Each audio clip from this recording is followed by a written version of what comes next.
आज के हमारे स्पेस का विषय है ईश्वर का अस्तित्व है या नहीं। जो ईश्वर के अस्तित्व को नहीं मानते हैं वो नास्तिक कहे जाते हैं। वैसे तो नास्तिक की परिभाषा में काफी चीजें आती हैं, पर जन सामान्य सिर्फ ईश्वर को न मानने वाले को ही नास्तिक कहता है।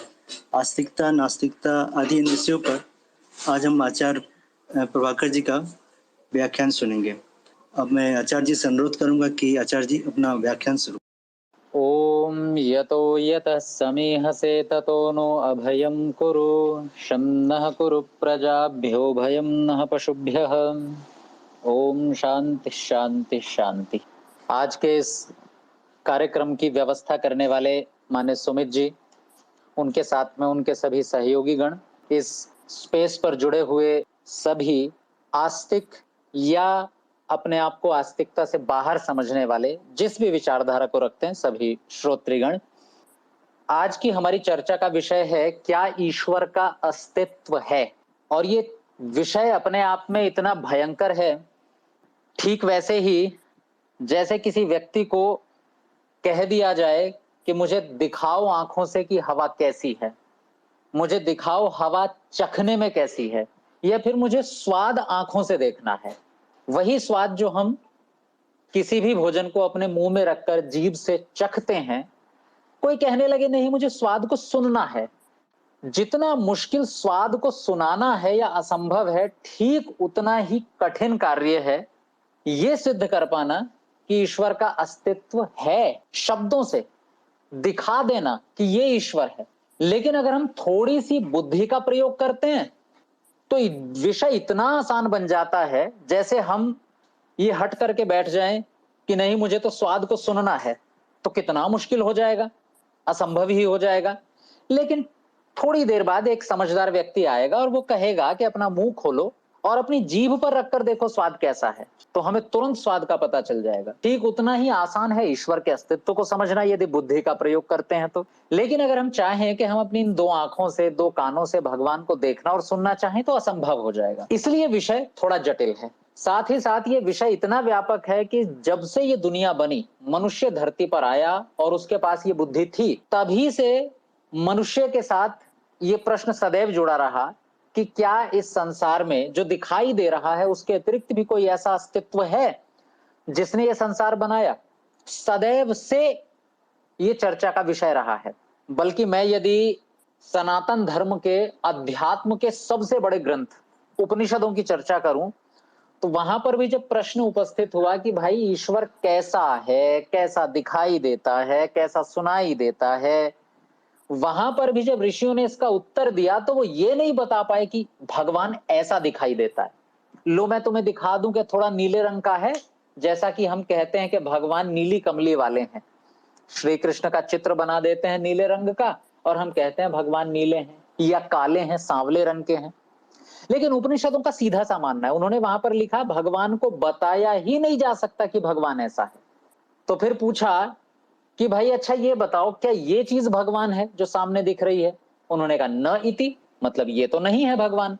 अच्छा ये जो आसमान दिखाई दे रहा है ये भगवान है? बोले न इति, ये भी भगवान नहीं है। अच्छा ये बताइए ये जो हवा बह रही है ये भगवान है? बोले न इति। पृथ्वी, सूरज, कोई तो भगवान होगा? बोले न इति न इति। केवल एक ही शब्द उन्होंने उत्तर में कहा न इति। अगर हम भगवान को खुली आंखों से इस तरह देखना चाहें कि दुनिया में जो चीजें दिखाई दे रही हैं क्या उनमें से कोई भगवान है, तो यही जवाब देना पड़ेगा न इति, ना जी इनमें से तो कोई नहीं है। तो कौन है भगवान? तो वहां पर फिर एक सीधा सरल सा उत्तर है, भगवान देखने की वस्तु नहीं है बल्कि अनुभव करने की वस्तु है।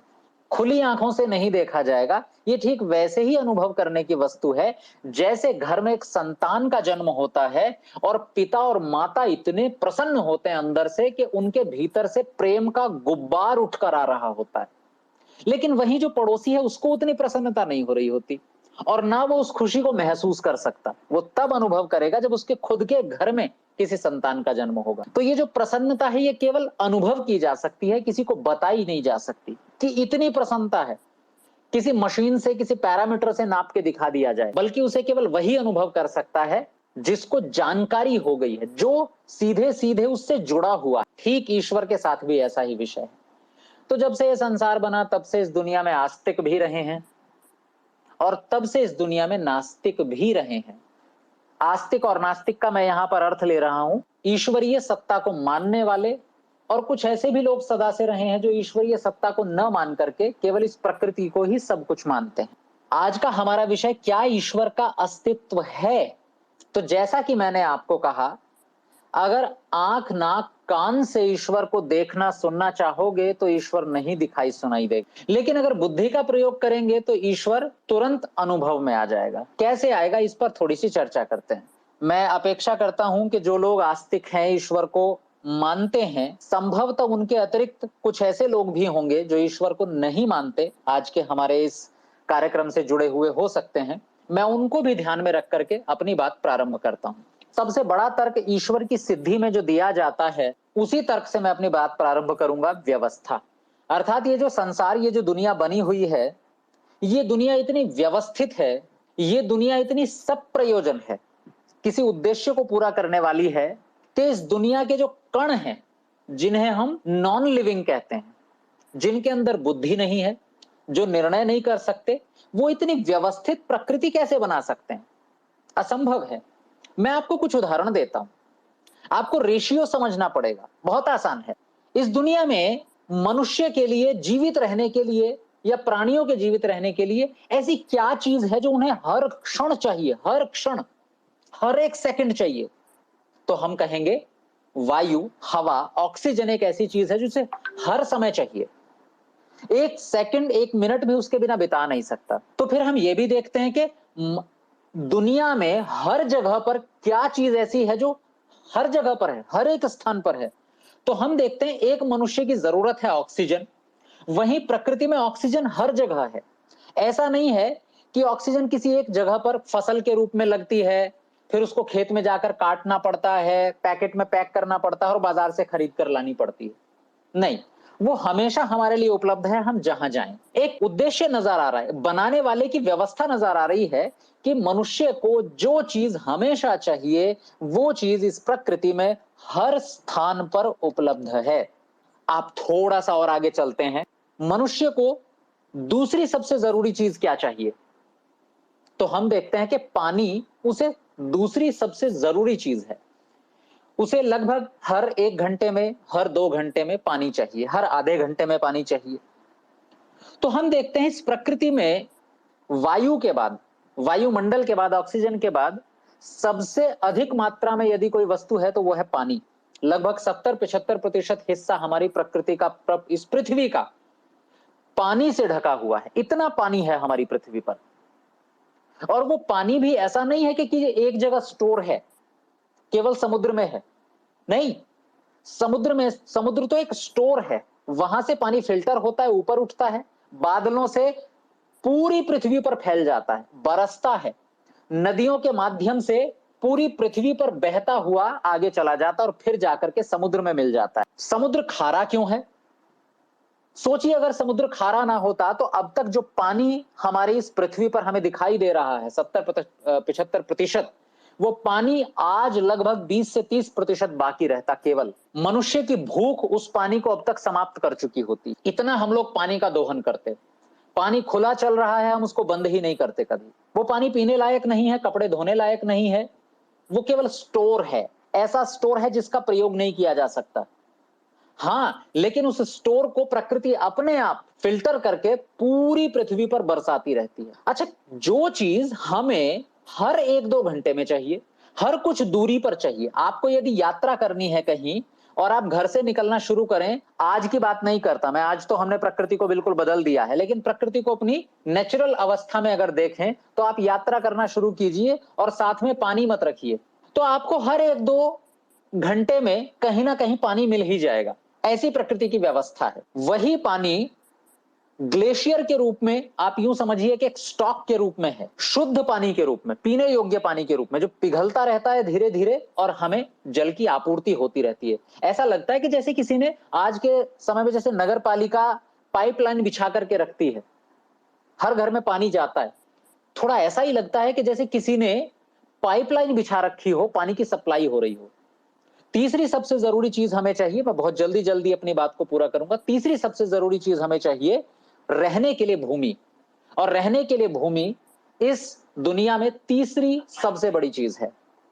लगभग 20 से 25% उसमें फसलें इतनी हो जाती हैं कि एक मनुष्य अपना पेट भर सके। तो 3 चीजें मनुष्य को सबसे जरूरी हैं। हवा, जो हर समय चाहिए तो हर जगह उपलब्ध है। पानी थोड़ा कम चाहिए, थोड़ा कम उपलब्ध है। और भूमि और भी कम चाहिए तो और भी कम उपलब्ध है। हमें लगता है कि शायद इतने तर्क पर्याप्त नहीं है, मैं कुछ और तर्क आपको देता हूं। जो व्यक्ति समुद्र के किनारे रहते हैं, वहां पर अधिकतर पानी खारा ही रहता है। नदियां आती हैं, समुद्र में मिलती हैं, लेकिन वो समुद्र में, क्योंकि उस समय जॉइंट होता है नदियों का और समुद्र का, तो पानी आपस में मिलकर के पीने लायक नहीं रहता। नदियों का पानी भी पीने योग्य नहीं होता। और अगर जमीन खोदेंगे आप तो जमीन में से भी खारा पानी ही निकलेगा क्योंकि समुद्र के किनारे हैं। सोचिए, नारियल के पेड़ वहीं क्यों होते हैं? कोई एक लॉजिक क्या आज का विज्ञानिक क्यों का जवाब दे सकता है? नारियल वहीं क्यों होते हैं? वहां वो ये बता देगा कि कैसे होते हैं, प्रोसेस बता देगा उसका, लेकिन वो क्यों हो रहे हैं वहां, किसी और जगह क्यों नहीं हो रहे, वो ये नहीं बता पाएगा।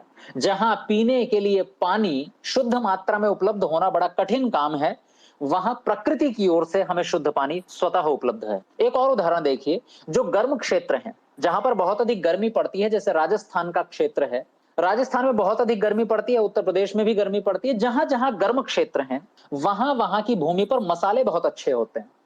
अच्छा, मसालों का और गर्मी का क्या लेना देना? मसाले अपने आप में वैसे ही गर्म होते हैं।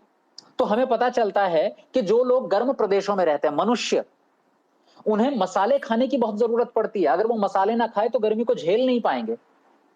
इसलिए वहीं पर मसाले होते हैं जहां गर्म क्षेत्र होता है। चलो एक और मजेदार बात देखिए, आपको पता लगेगा कि कोई तो बुद्धिमान आदमी बैठा हुआ है जो इतनी गजब की व्यवस्था करता है। गर्मियों में लॉजिकली अगर देखा जाए, मतलब जितना हम तर्क आज लगाते हैं, विज्ञान के पीछे भागते रहते हैं, विज्ञान अच्छी चीज है, उससे गर्मियों में किस तरह की फसल होनी चाहिए जिसमें पानी ना होता हो?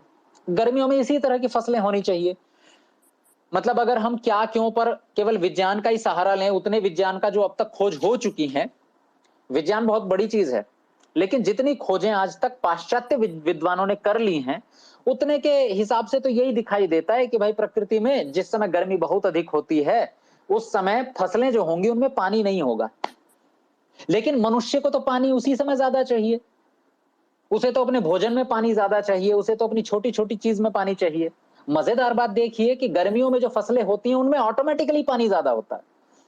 खीरे में पानी ही पानी भरा होता है, ककड़ी में पानी ही पानी भरा होता है, खरबूजे में पानी ही पानी भरा होता है, तरबूज में पानी ही पानी भरा होता है। अगर ये प्रकृति अपने आप यूं ही चल रही है, किसी तुक्के से चल रही है, तो इस प्रकृति में गर्मियों के समय होने वाली फसलों में पानी नहीं होना चाहिए था, सूख जाना चाहिए था, सूखा पड़ जाना चाहिए था। लेकिन कोई तो बुद्धिमान आदमी है जो ये देख रहा है कि भाई फसलें तो मैं सुखा दूं, लेकिन जिस इंसान को जीवित रहना है उसे तो पानी चाहिए।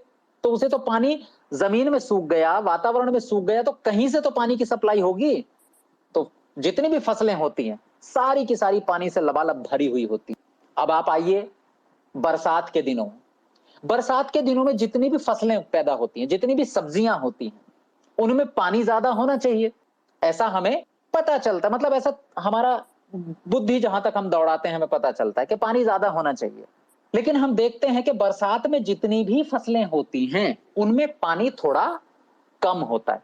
बिना पानी के तो कोई सब्जी होती ही नहीं है, लेकिन पानी की मात्रा कम हो जाती है। बरसात में जितनी सब्जियां पैदा होती हैं वो वायु कारक नहीं होती। बरसात में जो सब्जी पैदा होती है, आप देखिए लौकी आजकल खूब चल रही है, तुरई आजकल खूब चल रही है, बरसात में ही पैदा होती है लौकी तुरई। और लौकी तुरई को वायु के लिए सबसे अच्छी औषधि माना जाता है। किसी को गठिया का रोग है, डॉक्टर के पास जाएंगे, डॉक्टर कहेगा लौकी तुरई खाओ। बरसात में वायु का प्रकोप सबसे ज्यादा होता है। गठिया का रोग, अगर किसी के जोड़ों में दर्द है, सबसे भयंकर होता है वो बरसात के समय में। बादल गरजे नहीं कि घुटनों में दर्द शुरू हो जाएगा, गठिया का दर्द परेशान करने लगेगा। लेकिन हम देखेंगे प्रकृति बिल्कुल उल्टे चल रही है। ऐसा लग रहा है कि प्रकृति मनुष्य के लिए हर मौसम में दवाई बनाने के लिए बैठ गई है। तो बेलों की सब्जी अधिकतर बरसात के समय में होती है, जो गठिया के लिए सबसे बढ़िया मानी जाती है। ऐसा लग रहा है कि कोई बुद्धिमान वैद्य बैठा है और वो ये देख रहा है कि भाई मनुष्य को इस बरसात के समय में वायु के रोग अधिक सताएंगे, तो मुझे फसलें कैसी देनी है जो वायु के रोगों की चिकित्सा के रूप में हो। अब आप सर्दियों में प्रवेश कर जाइए साहब, सर्दियों में सर्दी का समय होता है, खांसी, नजला, जुकाम, ये सारी की सारी बीमारियां सब सर्दी में आती हैं। अब आप सर्दी की फसलों पर नजर जरा दृष्टि डालिए। सर्दियों में फसलें कौन सी होती हैं? अदरक आती है और हरी हल्दी भी आना शुरू हो जाती है। जितनी भी आप फसलें देखेंगे जो सर्दियों में उगती हैं, उत्पन्न होती हैं, वो सारी की सारी फसलें अधिकतर वो होती हैं जो सर्दियों के रोगों की दवाई में काम आती हैं। आपको जितनी भी है देख लीजिएगा आप देखिए हमारे मौसम की जितनी भी फसलें हैं वो सब प्रकृति से उलट चल रही हैं और मनुष्य के बिल्कुल अनुकूल चल रही हैं। अगर प्रकृति केवल अपने आप बाई चांस आगे बढ़ रही है तो उसे फसलों को प्रकृति के अनुकूल होना चाहिए, ना कि मनुष्य के अनुकूल। प्रकृति को तो नहीं पता ना कि मनुष्य को क्या जरूरत है। तो ये जो व्यवस्था है, ये व्यवस्था अपने आप नहीं है, ये व्यवस्था तुक्के से नहीं है। इस व्यवस्था के पीछे कोई व्यवस्थापक नजर आता है हमें। कौन है ये नहीं पता चल रहा, क्योंकि वो आंखों से दिखाई नहीं देता, वो कानों से सुनाई नहीं देता, वो त्वचा से स्पर्श नहीं किया जा सकता। बस केवल लगता है कि कोई तो है। अब हमारे जो सनातनी वैदिक विद्वान हैं उन्होंने बुद्धि लगाना शुरू किया कि अगर कोई है तो वो कौन हो सकता है, कहां हो सकता है, कैसा हो सकता है। हमारा जो तर्क है वो कैसा स्वीकार करता है, कोई भी है वो कौन हो सकता है। तो उसके लिए हमारे वैज्ञानिकों ने, हमारे ऋषि वैज्ञानिकों ने उसकी कुछ प्रॉपर्टी डिसाइड की, क्या क्या गुण होने चाहिए ये तय करना शुरू किया। तो सबसे पहले उन्होंने देखा कि प्रकृति में हर जगह व्यवस्था दिखाई दे रही है। ऐसा नहीं कि केवल भारत में है व्यवस्था, अमेरिका में नहीं है, अमेरिका में है न्यूजीलैंड में नहीं है, न्यूजीलैंड में है तो रूस चाइना में नहीं है। हर जगह पर व्यवस्था दिखाई दे रही है और केवल पृथ्वी पर नहीं, अंतरिक्ष तक में व्यवस्था दिखाई दे रही है। तो हमें एक अनुमान स्वाभाविक लग जाता है कि जो भी वो शक्ति है जो ये सब कुछ तय कर रही है उसे हर जगह होना चाहिए, वो किसी एक जगह पर नहीं हो सकती। फिर हमारे मन में आता है कि जो भी ये शक्ति है जो ये सब कुछ चला रही है उसे सब कुछ पता होना चाहिए पहले से ही। ऐसा नहीं कि वो धीरे धीरे सीख रही हो, बल्कि उसे पहले से सब कुछ पता होना चाहिए, तभी तो इतनी बड़ा संसार व्यवस्थित बन पाएगा। तो इसका मतलब वो सब कुछ जानने वाला होगा, जो भी वो होगा, कोई भी हो सकता है, उसे नाम अलग अलग लोग अलग अलग दे सकते हैं। तो हमने उसको, वैज्ञानिकों ने, हमारे ऋषियों ने कहा कि वो सर्वज्ञ ही हो सकता है, सब कुछ जानने वाला ही हो सकता है। फिर उन्होंने देखा कि दुनिया में एक मशीन को चलाने के लिए 50 लोग लगते हैं, लेकिन यहां इतने बड़े बड़े ग्रह ब्रह्मांड हैं, ये सारे के सारे इतने व्यवस्थित चल रहे हैं। एक आम इंसान की बाजुओं में तो इतनी ताकत नहीं है, बल्कि पूरी दुनिया के 7 अरब लोग मिलकर के भी चाहें कि ब्रह्मांड को चला लें तो नहीं चला सकते। लेकिन फिर भी ये प्रकृति चल रही है, बुद्धिमत्ता से चल रही है। कोई चलाने वाला है तो वो कैसा होना चाहिए? तो उसे सर्वशक्तिमान होना चाहिए, उसके पास दुनिया में सबसे ज्यादा ताकत होनी चाहिए। इस तरह की, फिर उन्होंने देखा कि हम सब लोग अपने अपने कर्म कर रहे हैं, कर्म करते जा रहे हैं, जन्म से ही कोई अमीर है, कोई गरीब है, कोई सुखी है, कोई दुखी है। अगर ये प्रकृति यूं ही है, अपने आप यूं ही है, तो फिर चोरी डकैती लीगल हो जानी चाहिए। भाई यूं ही चल रही है ना प्रकृति, तो फिर कौन किसको दंड दे, कौन किसको कुछ सिखाने की कोशिश करे, कौन किसको उपदेश करे, क्यों करे? अपने आप चल रही है, चलते रहने दो। लेकिन हम देखते हैं नहीं, हम सब एक दूसरे को उपदेश देने बैठते हैं, हम सब एक दूसरे को सही गलत बताते हैं। बल्कि नास्तिक भी अगर कोई यहां पर जुड़े हुए होंगे, मैं ससम्मान उनका नाम ले रहा हूं। नास्तिकता कोई बुरी चीज नहीं है, इस पर भी मैं 5 मिनट चर्चा करूंगा। लेकिन जो नास्तिक लोग भी हैं वो भी अपनी बात को सिद्ध करने के लिए प्रयास करेंगे कि देखो ईश्वर नहीं होता। क्यों सिद्ध कर रहे हैं आप अपनी बात, ईश्वर नहीं होता? क्या जरूरत है आपको सिद्ध करने की? अगर प्रकृति चल रही तो चलने दो ना। जो मान रहा है ईश्वर, उसको मानने दो ना। जो भगवान को मान करके कुछ गलत काम भी कर रहा है उसको करने दो ना, अपने आप चल रही है ना। दरअसल कोई भी व्यक्ति जब गलत को सही करना चाहता है तो इसका मतलब वो न्याय पर भरोसा करता है। उसे ये स्वीकार है कि कोई ना कोई तो मनुष्य का लक्ष्य है, उद्देश्य है। नहीं तो आप अकेले बैठे खाओ पियो मौज करो, दूसरे से क्या लेना देना। अभी आज मैं अखबार में एक सूचना पढ़ रहा था, आज के ही अखबार में एक घटना आई है कि घटना है जालौर की, जिसमें एक हेडमास्टर ने एक बच्चे को पीट पीट करके उसकी हत्या कर दी। छोटे से 8 साल के बच्चे को और उसका दोष क्या था? केवल इतना सा कि उसने हेडमास्टर के मटके से पानी पी लिया था। इतनी बीभत्स घटना जालौर में हुई। मैं इस घटना को सोच करके, पढ़ करके इतना क्षुब्ध हुए, अंदर से हृदय हिल गया। आज भी क्या इतनी जो जिसको कहते हैं सांप्रदायिक कट्टरता आज भी समाज में है? कितना राक्षसी होगा वो हेडमास्टर। ये घटना हमें अंदर तक हिला गई, जबकि आज जातिवाद धीरे धीरे समाप्त हो रहा है, होना चाहिए। लेकिन जो लोग नास्तिक हैं, जो लोग स्वाभाविक रूप से सांप्रदायिकता के विरोधी होंगे, उन्हें यह सोचना चाहिए कि अगर दुनिया में भगवान नाम की कोई चीज नहीं है, व्यवस्था नाम की कोई चीज नहीं है, दुनिया क्यों बनी? तो अपने आप बन गई।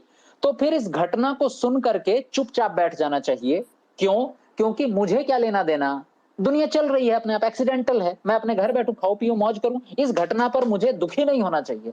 लेकिन मैं कहता हूं जितना आस्तिक लोग दुखी हैं, उतने नास्तिक भी दुखी होंगे, और होना चाहिए, विरोध होना चाहिए इसका। लेकिन नास्तिकता रहते विरोध कैसे कर सकते हैं आप? आपके पास क्या तर्क है? क्यों विरोध करेंगे आप तो मानते ही नहीं किसी को। भाई दूसरा व्यक्ति मर गया, मर गया, भाई अपने आप चल रही है ना।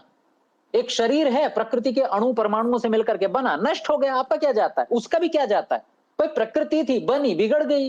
ये ठीक वैसा ही एक पत्थर था, बना, ऊपर से गिरा, फूट गया, चूरा हो गया, आपका क्या जाता है? लेकिन आप इस पर क्षुब्ध हैं, हम इस पर क्षुब्ध हैं, सब लोग। इसका मतलब हम मानते हैं कि उस शरीर के अंदर कोई ऐसा था जो बहुत दुख सुख अनुभव कर रहा था, उसके साथ अत्याचार हुआ है।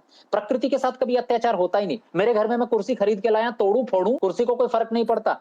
न ही कोई नास्तिक व्यक्ति, जातिवादी विरोधी, ना ही कोई ऐसा व्यक्ति जो सनातन धर्म का विरोधी हो या सांप्रदायिकता का विरोधी, कोई विरोध करने नहीं आएगा। न कुर्सी क्यों तोड़ दिया आपने? अरे कुर्सी मटेरियल से बनी थी, टूट गई।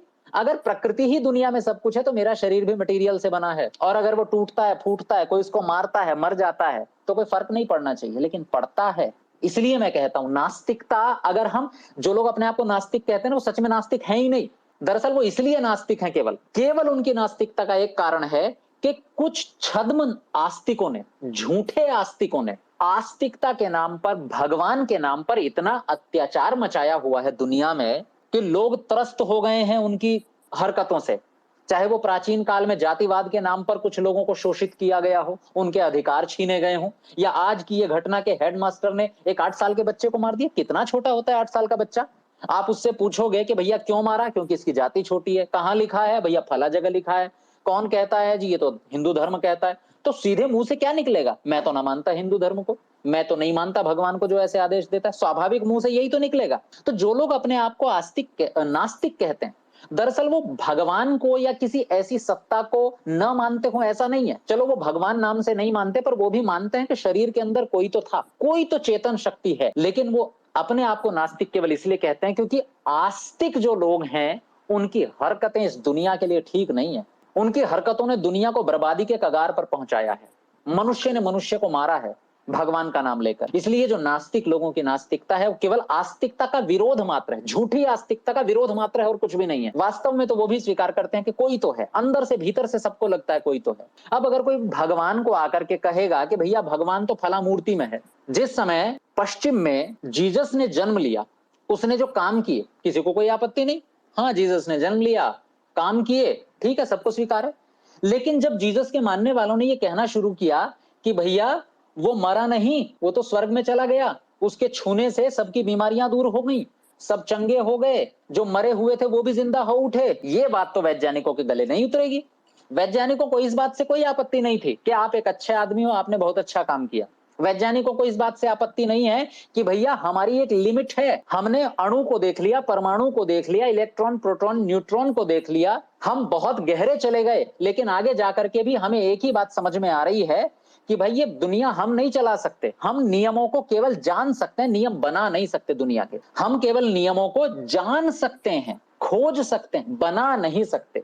ये लिमिट है वैज्ञानिकों की। तो वैज्ञानिकों को इस बात से आपत्ति नहीं है कि कोई तो और है आगे। उन्हें आपत्ति किस बात से?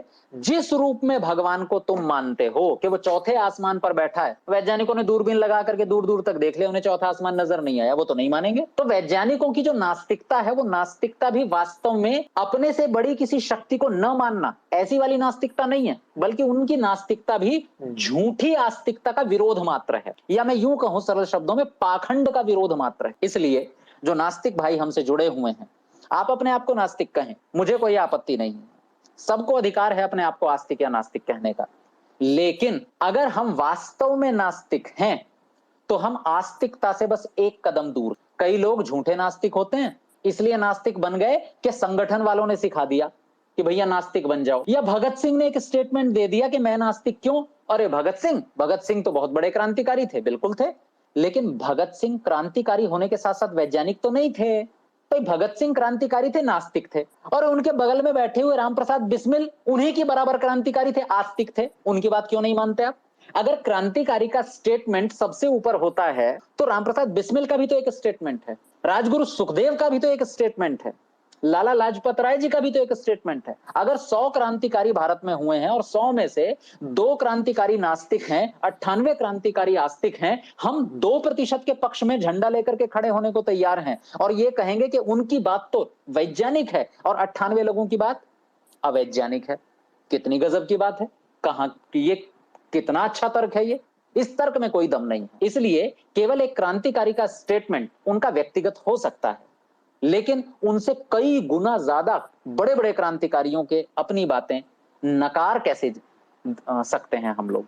इसलिए जो लोग अपने आप को नास्तिक कहते हैं वो वास्तव में नास्तिक हैं ही नहीं, वो केवल झूठी आस्तिकता के विरोधी हैं, पाखंड मात्र के विरोधी। और मैं अंतिम बात कहकर अपनी बात को समाप्त करूंगा, आप लोगों के प्रश्न भी बहुत होंगे।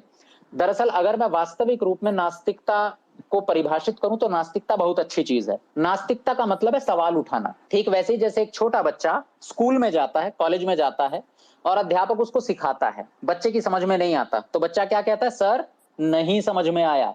ये जो नहीं समझ में आया है इसी को कहते हैं नास्तिक। न अस्ति, नहीं है जी मेरी समझ में। संस्कृत में नास्तिक को कहते हैं नहीं है, मेरी समझ से बाहर है, नहीं आ रहा। अध्यापक बड़ा खुश होता है इस बात से। अच्छा, अध्यापक को तो दुखी होना चाहिए, मेरा बच्चा तो मेरे विषय में नास्तिक है, मेरे विषय को समझ ही नहीं रहा, मानता ही नहीं मेरे विषय को। लेकिन गुरुजी बड़े खुश होते हैं, चलो किसी ने तो सवाल पूछा, और फिर गुरुजी उसको बड़े प्यार से समझाना शुरू करते हैं। थोड़ी देर बाद बच्चे को समझ में आ जाता है, वो कहता है हाँ ये ठीक है। अब बच्चा आस्तिक हो गया क्योंकि उसने कहा अस्ति है, अब समझ में आ गया है। तो जो नास्तिकता है अगर वो विशुद्ध रूप में नास्तिकता है, सही नास्तिकता है, तो उस नास्तिकता का इतना ही मतलब है कि भाई मुझे समझ में नहीं आया। इसका मतलब आप समझने के योग्य हैं, आप जिज्ञासु हैं, आप जानना चाहते हैं। इसलिए जितने भी बड़े बड़े आस्तिक हुए हैं, स्वामी श्रद्धानंद जी जैसे, वो बचपन में नास्तिक ही थे। आर्य समाज के बहुत बड़े विद्वान पंडित गुरुदत्त विद्यार्थी बचपन में नास्तिक थे, सब नास्तिक थे। नास्तिक का मतलब खोज में रहते थे। भैया ये बता दिया है भगवान के बारे में, हमें तो पल्ले नहीं पड़ रहा। ये भगवान के बारे में बता रहे हैं 8 पैर होते हैं, 10 सिर होते हैं, मुझे तो नहीं समझ में आ रहा। भगवान ने बिना मां के जन्म ले लिया, मुझे तो नहीं समझ में आ रही ये बात, तो नास्तिक बन गए। लेकिन अगर वो सच्चे नास्तिक थे, उन्हें जब जो मिल जाए उस सच को तलाशते रहते थे, खोजते रहते थे। जब जो कुछ अच्छी बात बता दे उसको सुनने के लिए तैयार रहे, और जब उनको सच्ची बात पता चली तो उनसे बड़ा आस्तिक और कोई नहीं हो। पागल हो गए वो ईश्वर के प्रचार के लिए, पागल हो गए धर्म के प्रचार के लिए, पागल हो गए दुनिया में कैसे सुख ज्यादा बढ़े, जातिवाद का खंडन करने के लिए तुरंत तैयार हो गए। ये तो मनुष्य का मनुष्य के ऊपर अत्याचार है, वो सच्चे आस्तिक बने। तो इसलिए जो भी व्यक्ति सच्चा आस्तिक होगा वो पहले नास्तिक जरूर होगा। ये प्रोसेस है, प्रक्रिया है। और जो व्यक्ति बचपन से ही माता पिता ने बोल दिया हमने मान लिया, गुरुजी ने बोल दिया हमने मान लिया, वो भी अपने आप को आस्तिक कहेगा, लेकिन उसकी आस्तिकता एक तरह से अंधभक्ति है अभी, क्योंकि जो बड़े ने कहा वो हमने मान लिया। लेकिन सच्चा आस्तिक वही होगा जो शुरू में नास्तिक रहा हो। लेकिन सच्चा नास्तिक ऐसा नहीं कि संगठन के लोगों ने बोल दिया नास्तिक बन जाओ बन गए, ऐसा नहीं कि मेरे पिताजी ने बोल दिया नास्तिक बन जाओ बन गए, ऐसा नहीं कि कार्ल मार्क्स की एक पुस्तक पढ़ ली नास्तिक बन जाओ बन गए, लेनिन की पुस्तक पढ़ ली नास्तिक बन जाओ बन गए। नहीं, वो नास्तिक केवल इसलिए थे कि वो जो बात उनकी समझ में नहीं आई सीधे बोल दिया डायरेक्ट, ना नहीं आई तो नहीं आई समझ में। लेकिन उसके बाद अगली प्रक्रिया को छोड़ा नहीं, सही बात को समझने की तलाश जारी रखी। हम सही को खोजने की तलाश बंद करके बैठ जाते हैं और कहते हैं हम तो नास्तिक हैं। ना, हम नास्तिक नहीं हैं, दरअसल हम मूर्ख बन गए हैं, कुछ लोगों के हाथों की कठपुतली बन गए हैं। तो इसलिए आस्तिकता नास्तिकता एक ही सिक्के के 2 पहलू हैं, लेकिन शर्त यह है कि दोनों ओरिजिनल होने चाहिए, सच्चे होने चाहिए, झूठे नहीं होने चाहिए, किसी एजेंडे से प्रेरित नहीं होने चाहिए। बस मेरा यही निवेदन है। तो समय क्योंकि थोड़ा था, जितना मैं अपनी बात रख सका उतना मैंने प्रयास। अब आप में से जो भी लोग हैं अपना बिल्कुल स्पष्टतया खुल करके अपनी बात कहें, लेकिन बात में शालीनता हो, तथ्य हो, कुछ जानने की, समझने या मुझे समझाने की भावना हो, ये मैं आप लोगों से अपेक्षा करता हूं। तो जो संचालक लोग हैं उनकी जैसी व्यवस्था हो, आगे की व्यवस्था उन पर छोड़ते हैं। ओम।